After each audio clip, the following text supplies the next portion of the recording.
Welcome back to my channel, Only TV. Nagba-vlogs nga po ako ng iba't ibang uri ng natural na halamang gamot. Nagtuturo din po ako ng tips tutorial tungkol sa iba't ibang uri ng natural na halamang gamot. Sa tulong po ng channel na ito ay meron po kayo natutunan na bawal kainin, bawal inumin, bawal ninyong gawin sa araw-araw o habit ninyo para maiwasan ninyo ang pagkakasakit ninyo, ganun sa mga bata, matanda. Bago ko po umpisahan pag-vlogs ko o pag-tutorial sa araw na ito, pinasasalamatan ko nga po yung mga subscriber ko. Thank you for new subscriber, new viewer. Thank you for all subscriber, all viewer. Maraming salamat po sa inyong suporta. Sana po patuloy niyo suportahan yung channel ko para lalo po mag-growth. Maraming po natin natulungan na mahirap natin mga kabayan o masa sa mga libreng gamutan. Okay. Ang i-tutorial ko po ngayon, yung mga pagkain na kapag mataas yung acid ninyo, alam niyo kapag mataas ang acid ninyo, yung kapag mataas yung acid ninyo, dapat huwag kayong kakain ng mga pagkain na may mga acid na pagkain. Example, energy drink, meron nga na tinatawag na acid. Kapag mataas ang uric acid mo, lalo pang tataas yung acid mo kapag uminom pa ng mga energy drink kasi may acid nga siya. Okay. Tips number 1, pagkain na may acid, yung apple. Alam niyo yung apple o mansana sa Tagalog. Huwag po kayo kakain yan kapag mataas yung uric acid niyo kasi lalo siyang aatake yung uric acid niyo.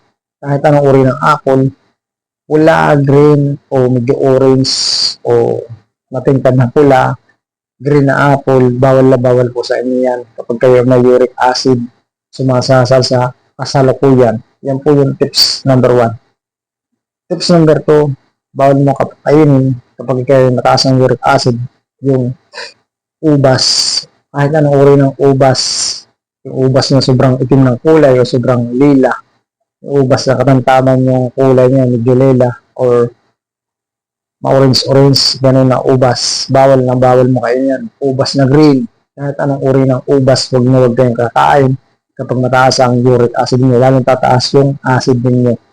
Yan po yung tips number 2. Tips number 3, bawal mo kainin kapag mataas ang uric acid mo, dalanghita. Alam ba ninyo mga dalanghita? Sa ibang probinsya, ang tawag na ay dalandan, dalanghita, kasama na din yung kalamansi, kasama na din yung orange. Yung orange, alam niyo yung orange na yung lemon orange, bawal mo na kainin yan, or sangkis or punkan, bawal mo yung kainin kapag ikaw ay mataas ang uric acid, lalo tataas yung uric acid mo. Yan po yung tips number 3. Tips number 4, bawal mo kainin kapag mataas ang uric acid mo, yung mga pagkain na kagaya ng lipote. Alam niyo yung lipote? Ang lipote, marami nga sa parting Quezon o sa parting bundok ng Isula o parting South. Yung lipote, yung karamihan na nabubuhay yan sa tabi ng ilog, sa tabi ng sapa, sa tabi ng irrigation. Basta yung lugar niya malilim o medyo malamig, hindi siya masyado mainit. Sa mga tabi nga ng ilog, yung lipote, meron po yan na acid. Kapag kumain kayo niyan, yung lipote. Yan po yung tips number 4. Tips number 5, bawal mo kainin kapag mataas ang uric acid mo, yung lumboy. Ano yung lumboy?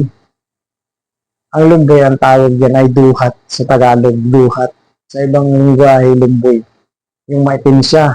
Tapos kapag ganitong summer, pag bunga siya, maraming uri ng lumboy. May lumboy na Tagalog. Lumboy, sabi ko nga kanya, yung lumboy na yan, bawal mo kainin kapag ikaw ay mataas ang uric acid ng duhat. Kahit anong uri ng duhat, yung sobrang maitim, tamtama ng pula, ano po man na uri ng lumboy o duhat, bawal mo kainin kapag mataas ang uric acid mo, lalo tataas ang uric acid. Yan po yung tips number 4. Tips number 5, bawal mo kainin pagkain kapag mataas ang uric acid mo, balimbing. Alam niyo ba ang balimbing? Okay, balimbing. mataas ang uric acid mo, huwag kang kakain ng balimbing, yung balimbing na Tagalog, balimbing na Hawaii, o balimbing na yung malalaki. Green na ay natamis pa yun. Yun na yung balimbing. Bawal na bawal kang kumain yan kapag mataas ang uric acid mo, lalong tataas ang uric acid mo. Yan po yung tips number 5. Tips number 6, bawal na bawal kang kumain o kainin dahil tataas nga yung uric acid mo. Lukban. Alam mo yung lukban, suha, kung tawagin. Yan. Bawal na bawal kang kumain kahit anong uri ng suha o lukban. Yung native man yan o Hawaii o malaki o yung lukban na kahit hinog na siya, magputi pa yung hinog niya. Yung lukban o suha na ma-orange race, kahit anong uri ng suha o lukban, bawal na bawal kang kumain kapag mataas ang uric acid mo, lalong tataas yung uric acid mo. Yan yung tips number 6. Tips number 7, bawal na bawal kang uminom ng uminom kung mataas yung uric acid mo, kape. Kahit anong uri ng kape, 3-in-1, or etc. Ano po mga paborito mong kape, huwag na huwag kang inom kapag mataas ang uric acid mo dahil lalong tataas yung uric acid mo. Yan po yung tips number 6. Tips number 7, huwag na huwag kang iinom kapag mataas ang uric acid mo o may uric acid ka. Masasal, soft drinks. Kahit anong uri ng soft drinks, huwag na huwag kang mag-iinom kapag mataas ang uric acid mo. Yan, tips number 7. Tips number 8, bawal na bawal kang uminom kung mataas ang uric acid mo dahil lalakas yung uric acid mo. Yung gin,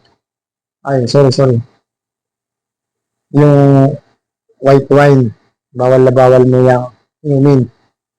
Or red wine or man uri ng alak kapag ikaw ay mataas ang uric acid. Tips number 8, bawal na bawal mong inumin kapag ikaw ay mataas ang uric acid o kainin yung mga pagkain na kagaya ng yung nakukuha sa bundok, ang tawag dyan yung nagkaroon pa asin nga yung bato.